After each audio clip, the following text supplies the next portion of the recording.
Hi, everyone, and welcome to Lurking for Legends, a live video cast where we talk with people from all walks of the publishing industry. I'm Christy Stratus, the author of the Dark Victoriana collection, which is historical suspense. And my awesome co host is Richard H. Stevens, author of the epic fantasy series The Legends of the Lurker, the Bainbridge Companion novels, the Soulforge saga, and the Highcliffe Guardians. Lurking for Legends is a live interactive broadcast, and we encourage viewers to chime in with questions for our guests or to simply comment on what they hear in the show.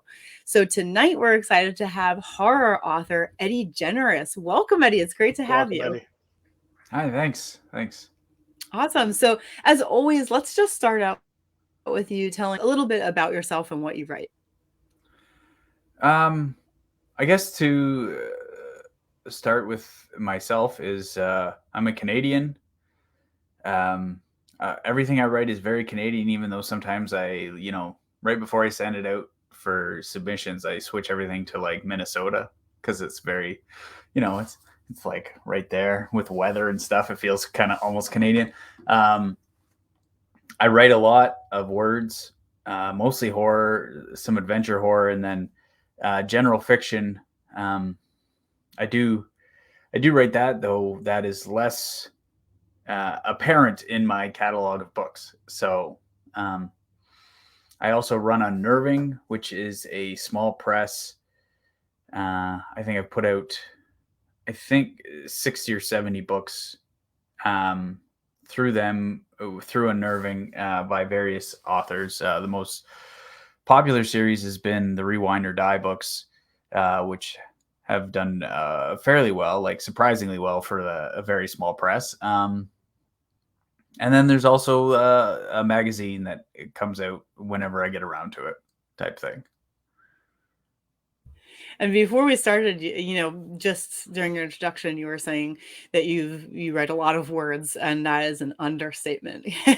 You told us a number before we started. Would you mind repeating that number? I think that's just for this year or the beginning of the year. Yeah, it would be from January to October 31st was 396,129 words this year. So, there's more since then because I'm more than halfway through a novella. But yes, I do like, this is a better year than the last few years. But I felt compelled, I guess. I don't know. We got to convert you into epic fantasy then if you're putting out that much words a year. Yeah, that would be nice. I would love to, you hear about everybody having great success, having long strings of series of books, and I just can't keep my focus on one story at a time.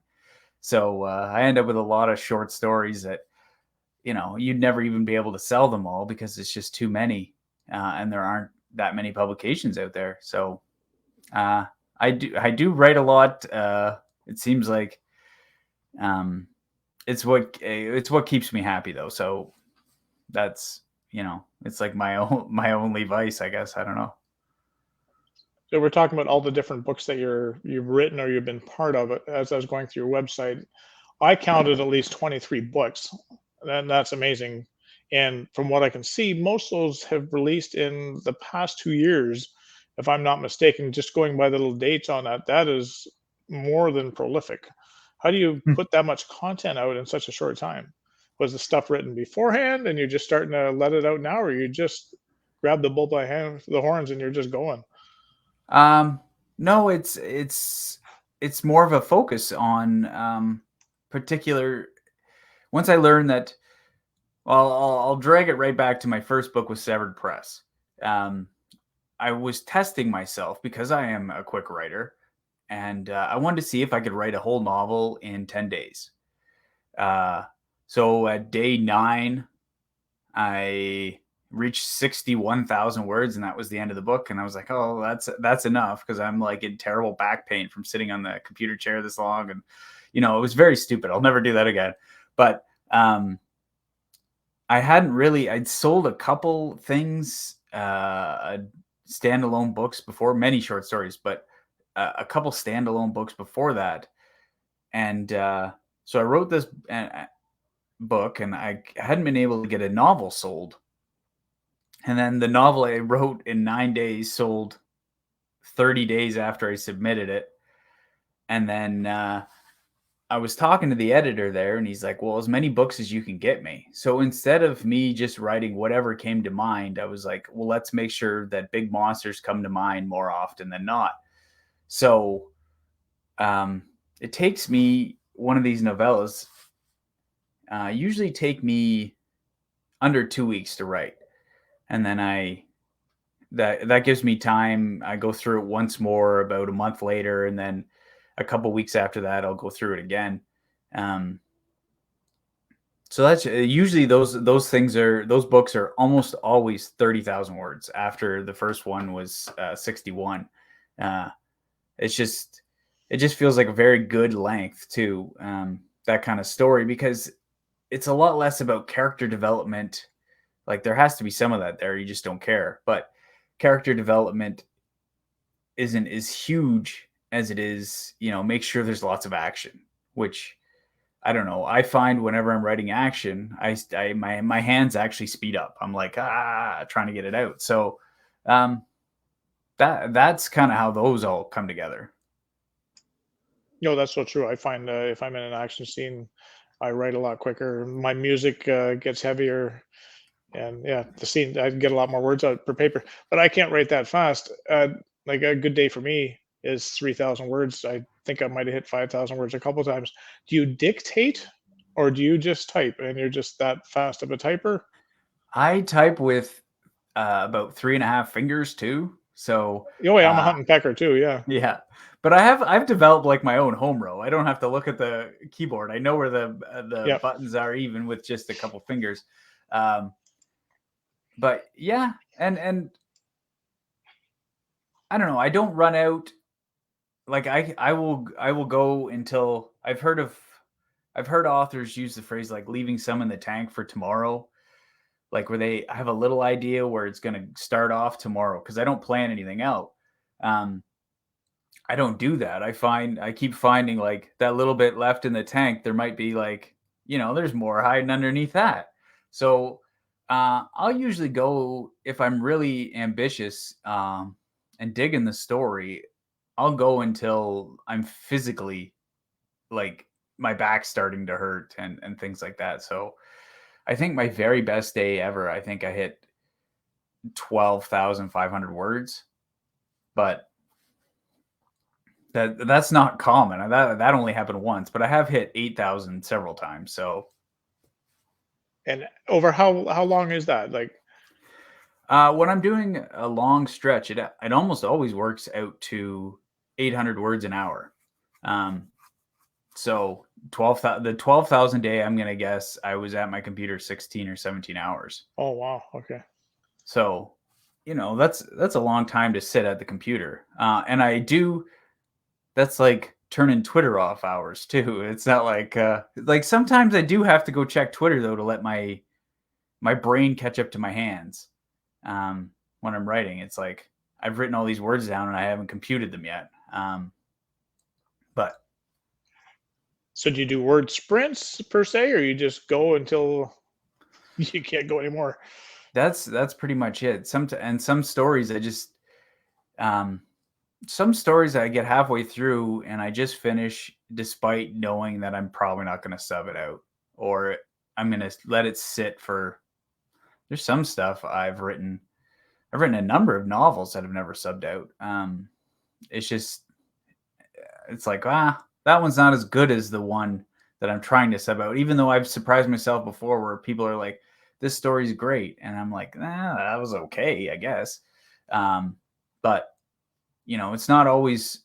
I've learned that my opinion isn't always the correct opinion when it comes to what people actually want to publish. So, which has helped with unnerving side is not always thinking about what I like versus thinking about what I think might sell.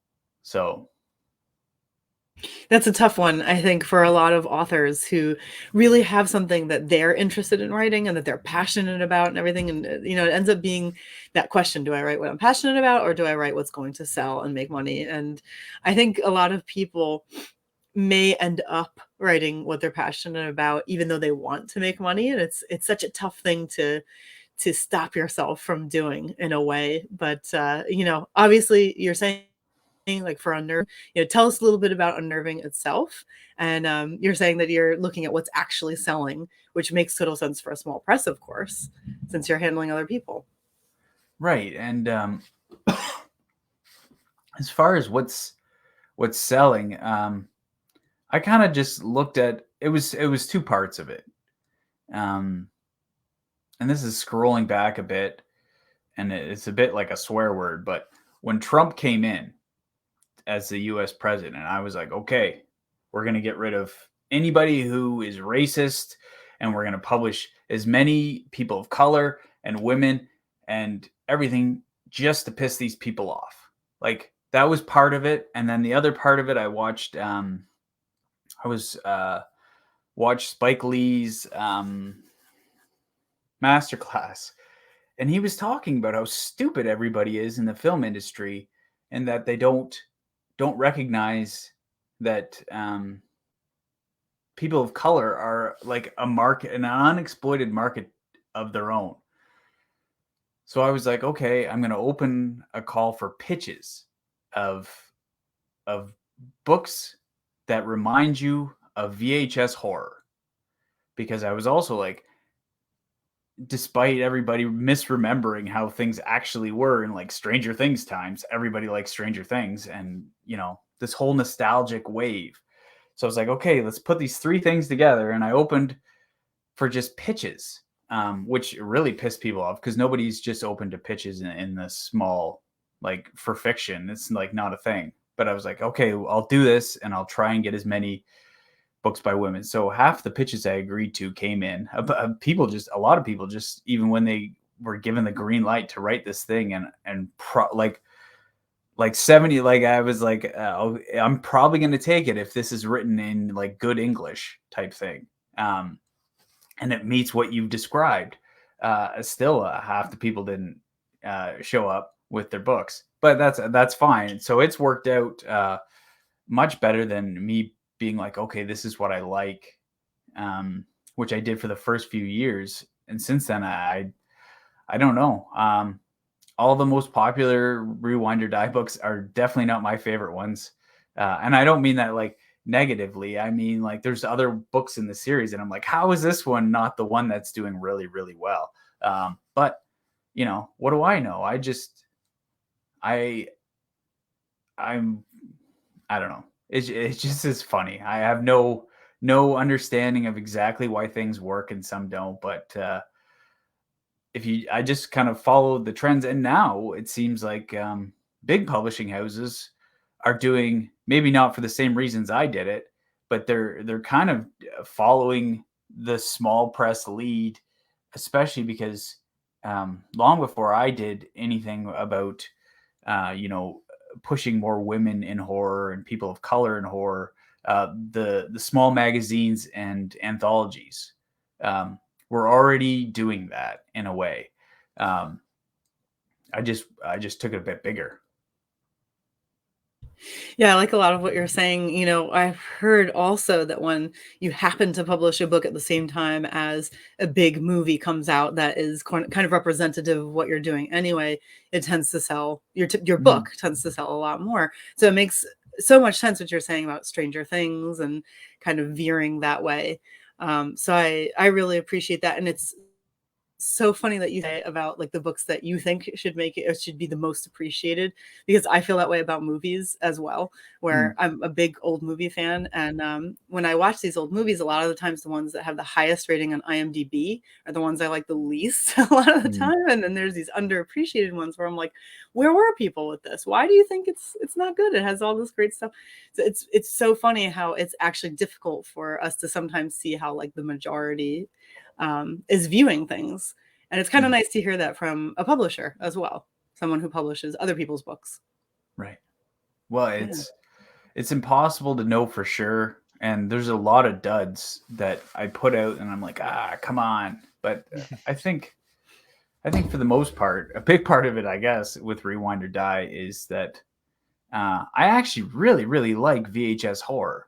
Like those days of quick and easy and so oftentimes bad. Like I don't care. I would rather watch, like Jason Goes to Space, like Jason X over, I don't know, Hereditary. If Hereditary's double the length, and just let me watch Jason Goes to Space, and then I'll get back on with my day. That's only 90 minutes. I'm good. So I don't know. I do like house stuff, but for the most part, I think the Rewind or Die has worked because I actually like VHS horror, and I could do all the art for it myself, and I know what those covers look like because I'm of that age.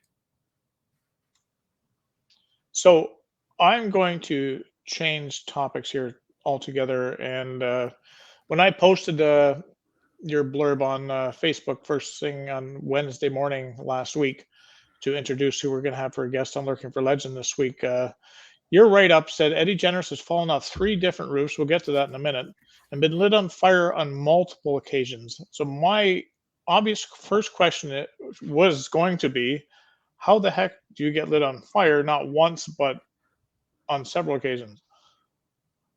Drinking, always drinking is involved or was involved. Um, I don't know. It has happened. One time, my sister tried to light my friends and I all on fire.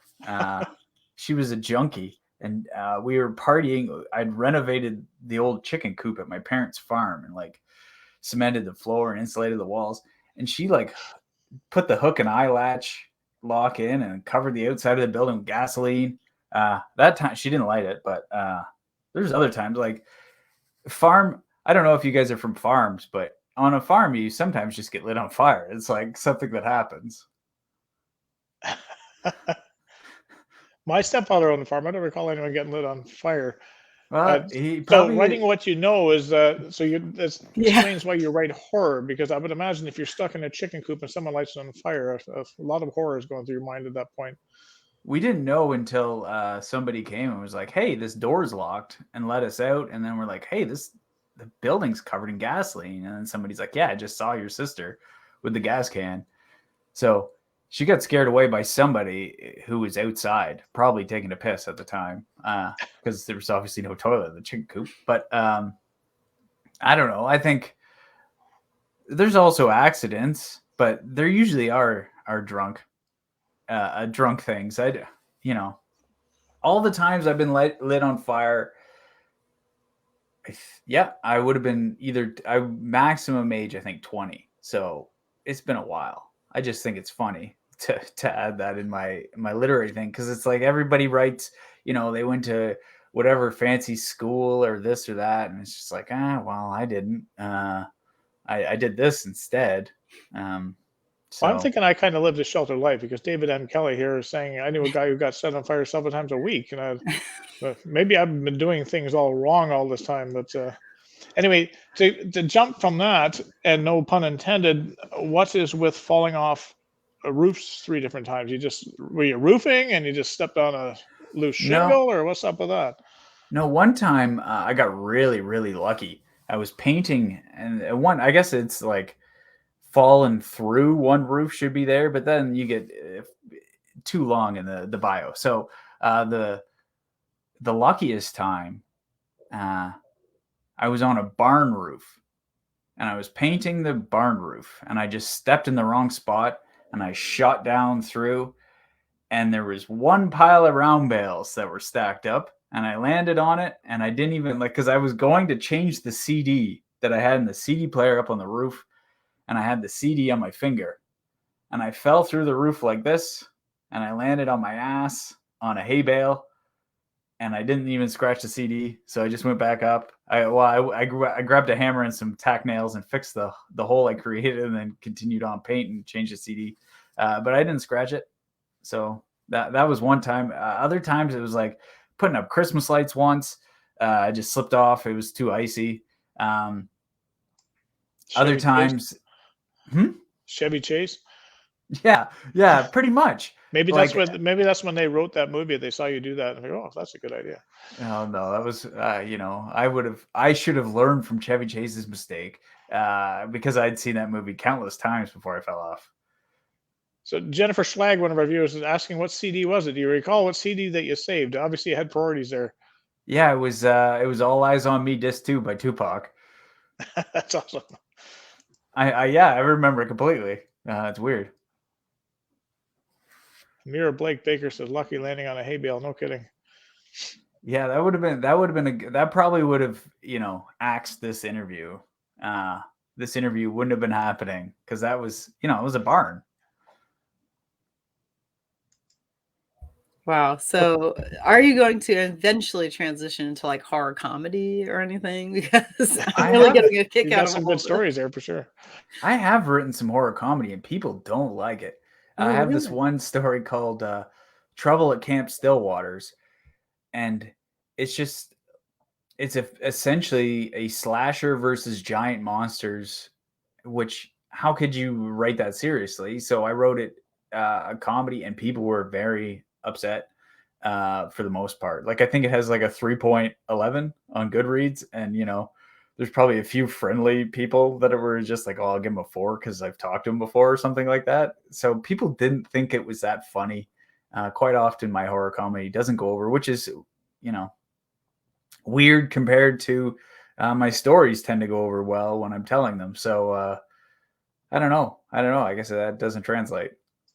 Now, would you attribute that to because everyone knows what when they read Eddie Generous, they know what to expect, and all of a sudden this is something that's totally different. Like, so it'd be like me writing fantasy, and all of a sudden I write reverse harem or something like that. Would that throw my readers off because that's not what they're used to from me?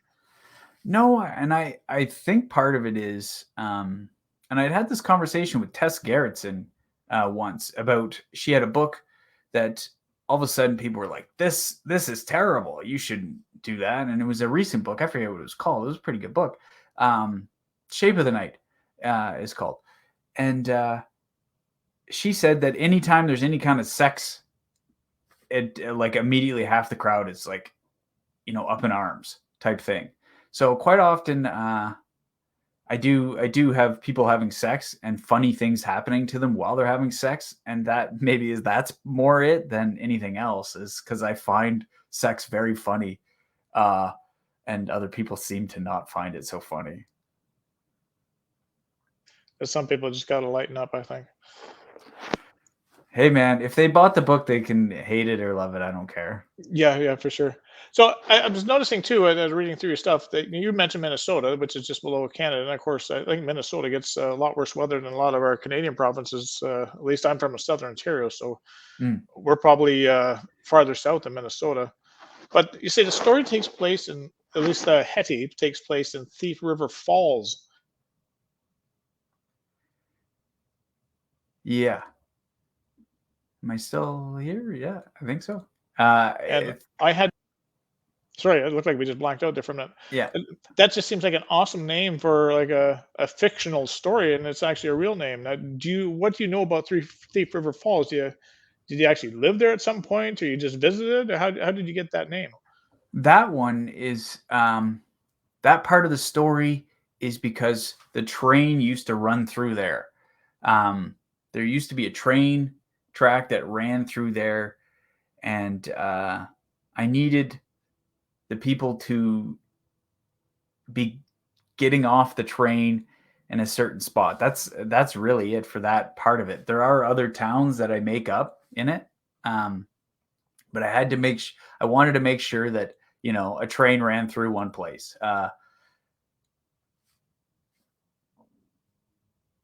So tell us about Hetty then. That's your latest one.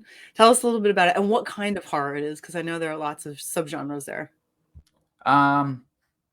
This one's essentially like a ghost story. It's kind of a maybe a Freddy Krueger-ish type school teacher from 100 years ago drowned her class of one school schoolhouse, one-room schoolhouse full of students. She drowned them all.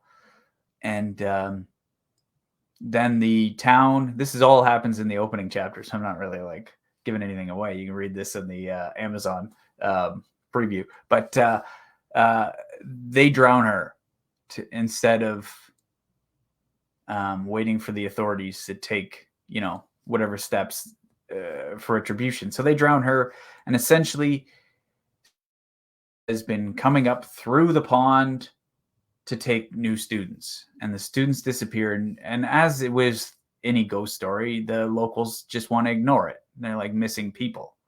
But they do things like they distance themselves from the property, but it's like 100 years later, people aren't so easy to there's a ghost, yeah, sure. Right. So a couple people have to move into the properties that attach, on either side. Their backyards meet at this pond. And the woman who moves into the schoolhouse has a young son. And, that it goes from there that they eventually have to go rescue the son from Hetty. Is this like your like Ring type of story? Is it meant to be scary or enjoyable scary? It has its moments. I hadn't actually seen The Ring until very recently.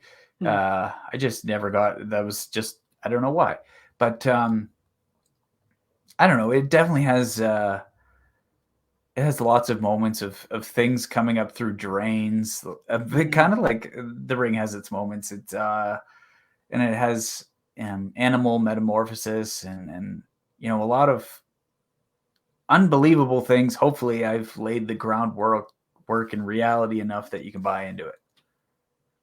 Cool. Yeah.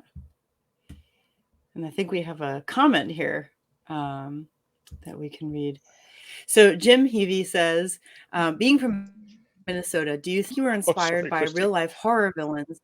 That's okay. Real life horror villains from the geographically nearby area, such as Ed Gein or Jeffrey Dahmer up in Wisconsin?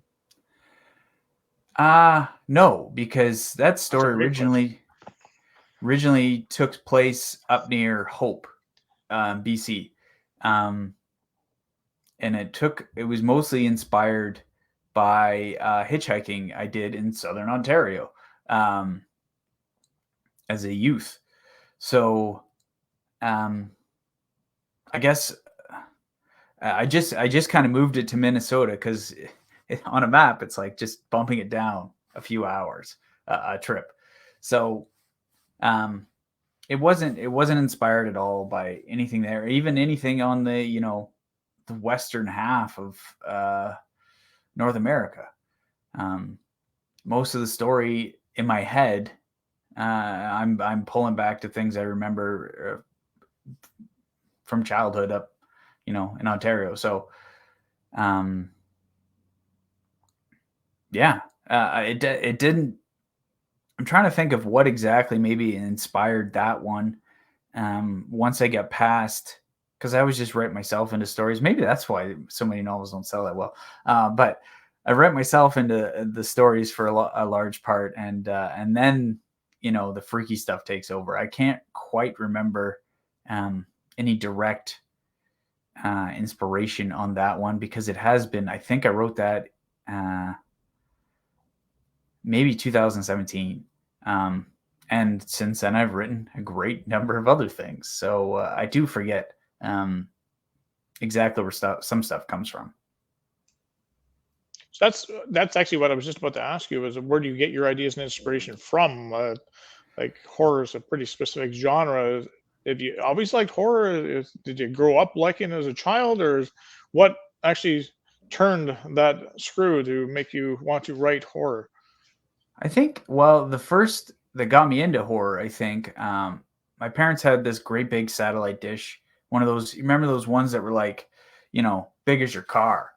And they would turn. And if you were in the backyard when you switched the station, it was like, right. And this dish is turning. So my dad had one of those that was pirated. So we got all the pay-per-view channels and like everything. It was all like, I'm not at fault. I was too young, but I remember one time my parents left me alone. I would have been 4 based on when this movie came out and when it would have been in pay-per-view. But they're like, don't you turn on that movie. We're only going to be gone for however long. I don't remember exactly what they said.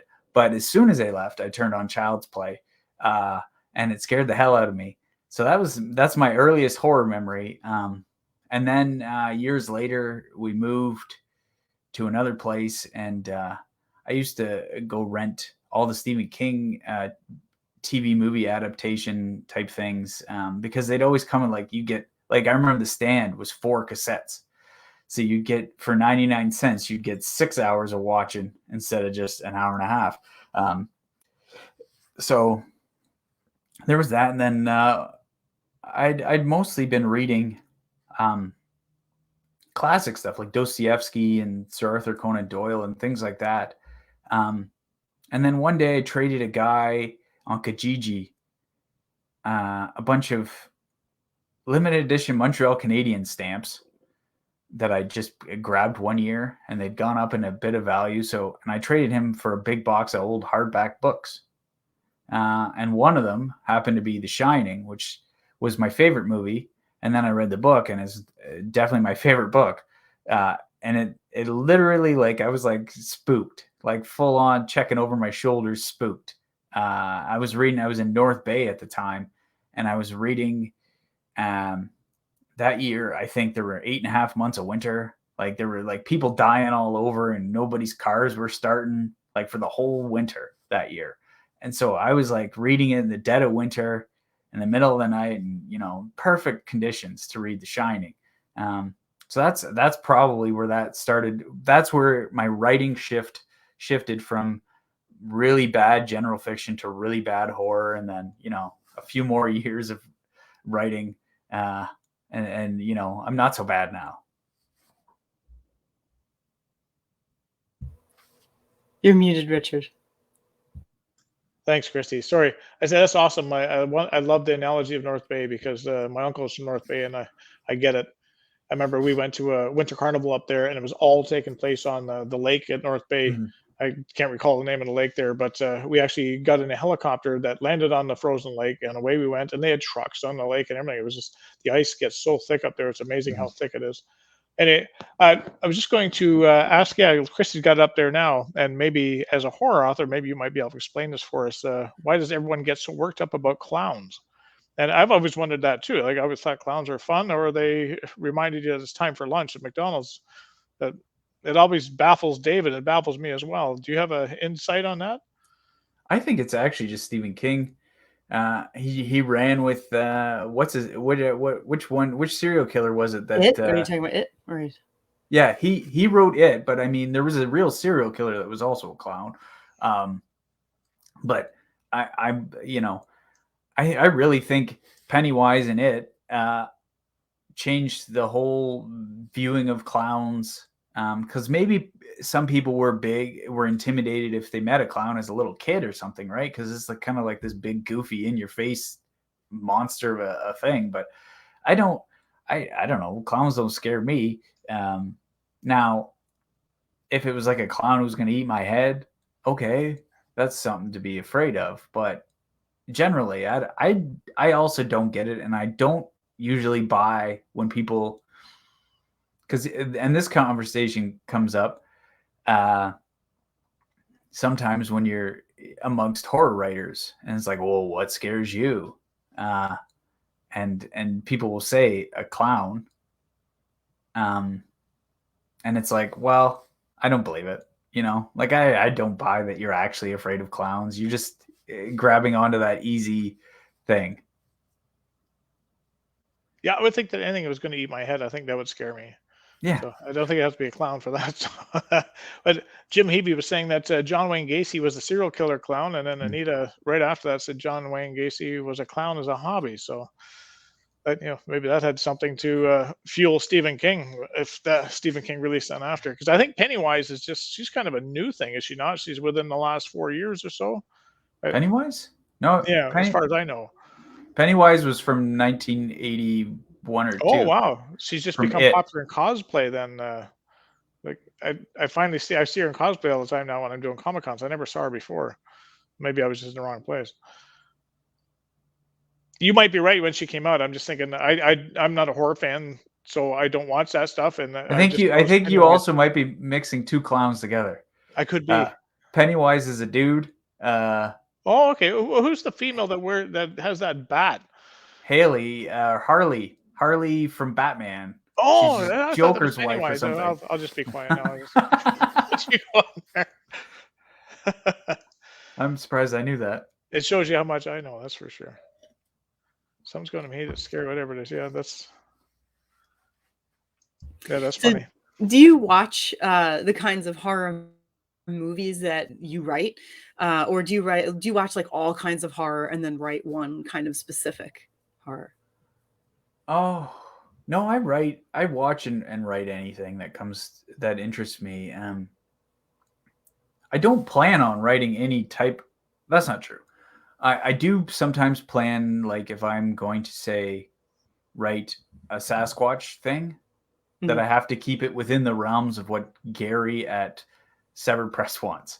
So, right. Because that's kind of writing to the market where I sell those ones. So that one, it still feeds the need of writing, and it's horror, but it's a lot more adventure than is typical. But I do try to go. I push myself in a lot of different directions, and it doesn't always work. Like I've written a ton of non-horror stuff, and it hasn't done as well as the horror stuff. But the one thing that I often get from editors, like, oh, this is a cliche or something like that, and it's a story that's just based on something that happened to me, and it's not like it's hardly fiction at all. And I have to laugh because it's like, wow, that's what happened. That's not really a cliche if it happened, or maybe it is. Maybe it's just happened too often. So I get comments like that about other stuff, whereas in horror, it either sells or it doesn't. So I don't know. I write a bit of everything, except for I would say that I've learned not to write too much science fiction horror because it just is like out of my wheelhouse. Would you say, like, I guess it depends on the kind of horror you're writing, but I see personally, the visual aspect and the psychological aspect as two of the most important parts of horror, but I think it depends on what you're writing or watching. Do you think that either one of those is like the cornerstone at least for you, for your writing? No, the cornerstone to everything I write, I hope that it's the case, is the characters, humanity, because you can run characters through any kind of ringer you want. If you don't care about the characters, who cares what happens to them? Like sometimes it's fun, like this is why the Friday the 13th movies work, because you aren't cheering for the characters. You want them all to die in wonderfully grisly ways. That doesn't translate so much to literary stuff, except for maybe in shorter works. Like you wouldn't read a whole novel of characters that you hate, just so hopefully at the end you can see them like, shot with arrows and stuff like that. So it's like, I think writing realistic characters is the one thing that I always try to do. So we have a question from David Kelly, and when you sell your books, I know you're through small presses and that, but you must go to book signings and stuff like that. I don't know if you attend Comic Cons or not when you sell your books, but do you go to Comic Cons and do you dress up when you're there? I don't leave my house very much. It's 2 ferry rides just to get to Vancouver from where I live. So I don't actually go out. I've never been to a con of any sort.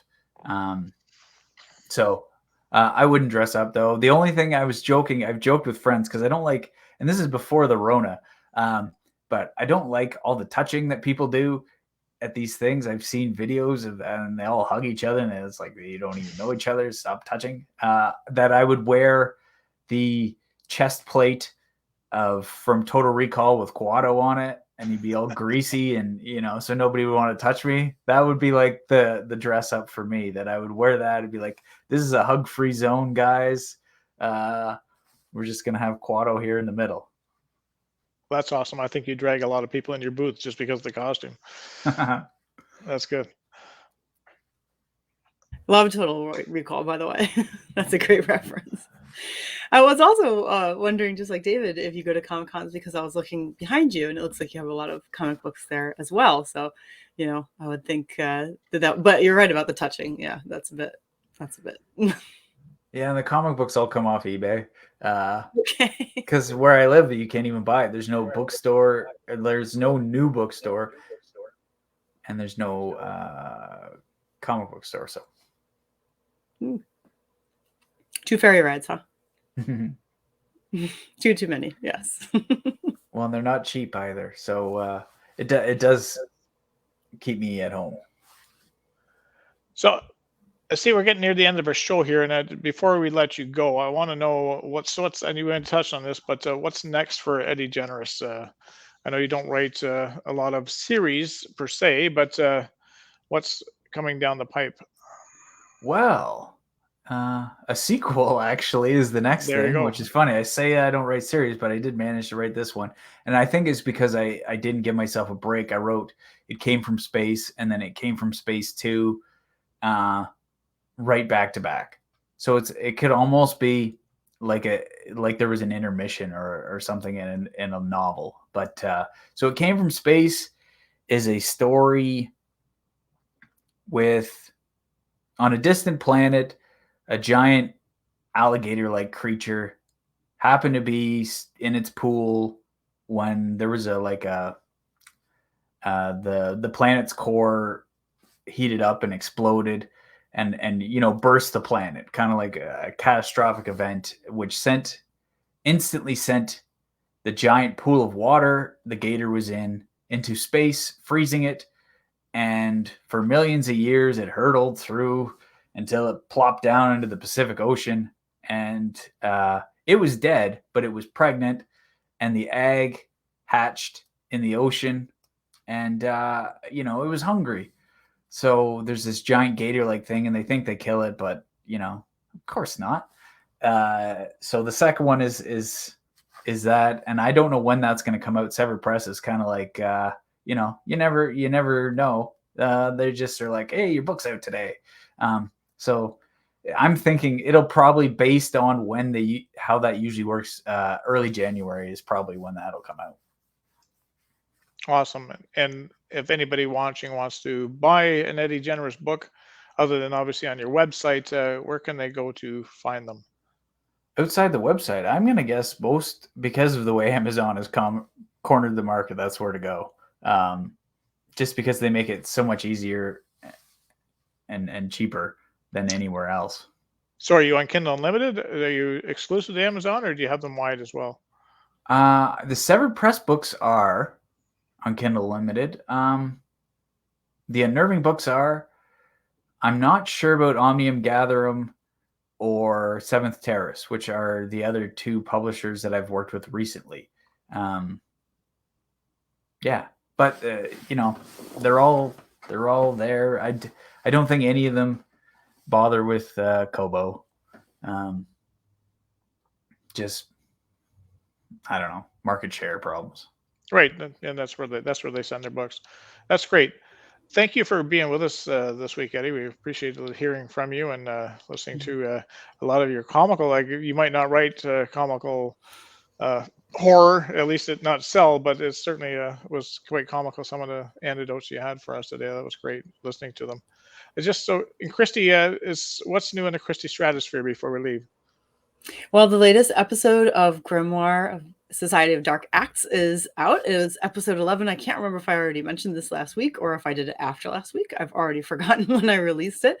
But if you are interested in the Victorian era and historical fantasy that is heavily fantasy, just in the Victorian era, then check it out on Kindle Unlimited. I'm actually going to pop into Under Richard. I'm going to pop up some links where you can find Eddie and where you can find Grimoire Society of Dark Acts if you want to catch up. I saw somebody recently just binge read through the entire thing. So more episodes to come. And, as I said last week, both Richard and I are doing NaNoWriMo. So if you are also doing that, I put our links in there so you can add us as friends as well. So, that's mostly what I've been doing. I've been working on the Nanopunk second book in my unpublished series for NaNoWriMo, as well as Grimoire Society of Dark Acts episodes. So that's pretty much what's new with me, I think. How about you, Richard? Awesome. Not a lot. I'm about 15,000 words into my Nano, so I'm on track.